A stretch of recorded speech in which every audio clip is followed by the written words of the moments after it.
Температураны настройка жасаған кезде температураны қалай қоямыз? S-ті басып тұрасыз.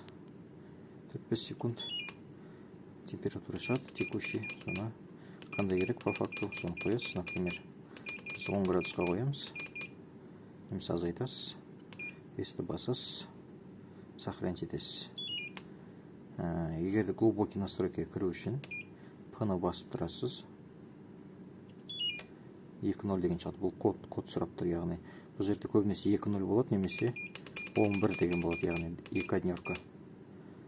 Біздің жағдайда, скорее всего, көрдіңіз бе? Код неправильно дейді. Біздің жағдайда, значит, 2.0. 0-дан 2 кіресіз. Тура осы код қоя саламыз. Сол кезде S-ті бассаңыз U1 деген шығады. U1 глубокий настройка, уже біріншісі настройкасы кетеді.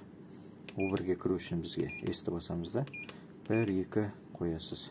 Я болмаса келесі U11 1-2 қоясыз. O12 сол сияқты, мен бәрін қазір настройка жасап қоям. Сол қандай по факту тұру керек, соны қазір көріп алыңыздар.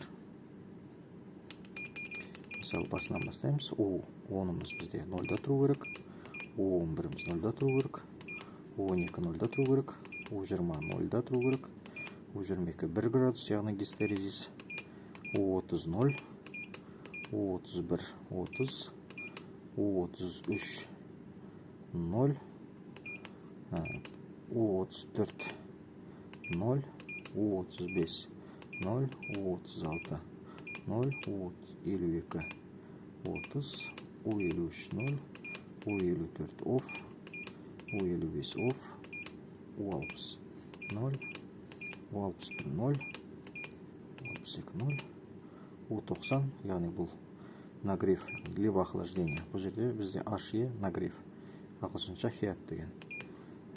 O99 бұл кодымыз бізде 2.0. Я болмаса 2.1-ден қойсаңыз, кодыңыз уже 11 болады. Біз енді 0 қоямыз да, осының бәрін S-ті басып сохранить етеміз. Немесе P-ны басып сохранить етесіздер.